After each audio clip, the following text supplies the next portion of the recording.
Hi, everyone. Welcome to the Standing in the Gaps Historical Deep Dive, where we delve into historical figures and events that have shaped our world today. We're going to talk about a visionary, a man who pushed the boundaries of electricity, Nikola Tesla. I hope you get a shock out of this. Today, we're really getting into the life and the incredible legacy of Nikola Tesla. Absolutely. A fascinating figure. We've got a whole bunch of sources here, articles, bios, research papers, and our goal really is to pull out the key things you need to know about his inventions, his genius, but also, the challenges he faced later on. It's quite the contrast, isn't it? It really is. Yeah. We want to help you listening understand what's crucial about his story from all this material.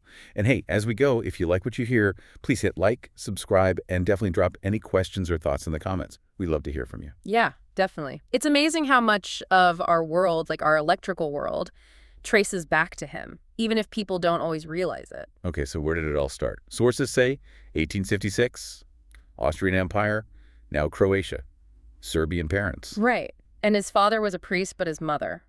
She sounds incredible. Apparently very inventive herself. Something about a mechanical egg beater. Yeah.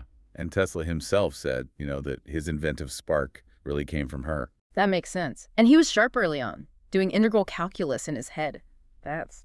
Wow. Must have amazed his teachers. And there's that story about him seeing Niagara Falls as a boy, having this vision of harnessing its power. Mm-hmm.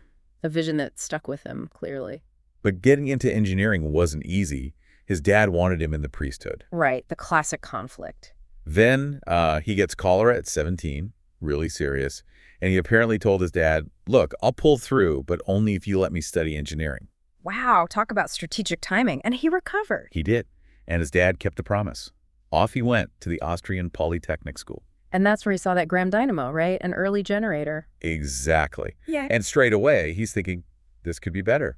Suggesting improvements, thinking about alternating current even then. Already challenging the status quo. That really set the stage. Which eventually brought him here to the U.S. in 1884. The story goes he arrived with almost nothing, like 4 cents. Yeah, 4 cents, some poems, and these calculations for a flying machine. Yep. Incredible. He worked for Thomas Edison, but only briefly. The sources call their split inevitable. Why didn't they click? Well, they were just fundamentally different. Edison was all about direct current, DC, good for short distances, easy to bill for, very practical, very business-minded. Go ahead. Tesla, though, he was pushing alternating current, AC, way more efficient for sending power over long distances. He was the visionary, maybe less focused on the immediate commercial side sometimes. So oil and water. Yeah. Edison focused on refining and selling what worked now. Tesla was dreaming about what could work next. Which leads us to George Westinghouse. Right, a key partnership. In 1888, Westinghouse bought the rights to Tesla's whole AC system, the motors, transformers, everything. And that directly challenged Edison's DC empire. This was the war of the currents. And AC won, largely thanks to Tesla's big breakthrough, the rotating magnetic field. Explain that a bit. What makes it so fundamental? Okay, so basically, using AC, Tesla figured out how to create this magnetic field inside a motor that spins continuously, effortlessly driving the motor. It was revolutionary. And his 3-phase AC system, that's still how our power grids work today, more or less. It's amazing how foundational that work was, and he didn't stop there.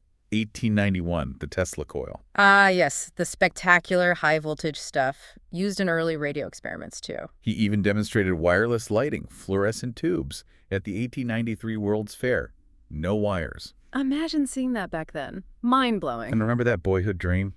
Niagara Falls. He did it! Collaborated with Westinghouse on the first big AC hydroelectric plant there in 1895, fulfilled the vision. Plus, he pioneered remote control in 1898. A remote-controlled boat. Way ahead of his time, his mind was always leaping ahead, thinking about wireless transmission of power with Wardenclyffe Tower, even though that project sadly didn't get finished. Yeah, and that brings us to some of the difficulties. He did groundbreaking radio work, but Marconi got the patent first in 1901. That must have stung. Definitely a setback. And then losing financial backing, particularly from J.P. Morgan, that really hurt his more ambitious projects. Morgan got nervous, apparently. This seems to be when things started to shift for him personally, too. Yeah, the later years were quite poignant. Sources mention him developing these compulsive behaviors, counting steps, needing exactly 18 napkins, fixating on numbers like 3, 6, 9. And money became a real issue. moving between cheaper hotels. It's a stark contrast to his earlier fame and success. And the stories about the pigeons, finding companionship there. There's that quote, I love that pigeon as a man loves a woman. As long as I had her, there was a purpose to my life. Yeah, it's powerful. Shows his isolation, really. He died alone in the Hotel New Yorker, January 1943, coronary thrombosis. And the government swooped in immediately, didn't they? Collected all his papers? Yeah, apparently looking for anything strategically useful, like that rumored death ray. Mm-hmm. Quite the ending. But despite all that hardship, his legacy, it's just immense. At least 278 patents in 26 countries. And probably tons of ideas never patented. And the Nikola Tesla Museum in Belgrade holds so much of his archive. UNESCO recognized its importance. That's where the history lives. His core ideas are everywhere. AC motors, yes, but also the foundations for wireless tech, radio, TV, Wi-Fi, all of it. His vision of technology changing the world. We're living it. So bringing it back to you listening, why does this deep dive matter today? Well, because you literally can't escape his influence. Flip a switch, charge your phone, use pretty much any appliance you're tapping into the AC system he fought for. It's embedded in everything. Exactly. And thinking about that huge public impact versus his private struggles later in life, it's quite something, isn't it? Makes you think about genius and innovation. It really does. The cost of that kind of singular focus, perhaps. So wrapping up this deep dive, Tesla's journey is just incredible. From that boy with the Niagara vision to this solitary figure whose ideas power our entire planet. His impact is undeniable, pervasive, a testament to pushing boundaries. And here's a final thought for you to chew on. Just think about how many technologies you rely on every single day without a second thought that trace right back to this complex, brilliant, sometimes lonely inventor. It's a good question to ponder. Well, thanks so much for joining us for this deep dive. If you enjoyed it, please do give us a like. Definitely subscribe so you catch our future deep dives. And drop your thoughts or questions below. We really do read them. Yeah, your comments keep the conversation going. Absolutely. And one last thing we wanted to mention, our Standing in the Gaps podcast's GoFundMe campaign. We're aiming to grow the show, reach more people, and improve our production with, better gear like webcams, mics, editing stuff. Helps us make these deep dives even better. Exactly.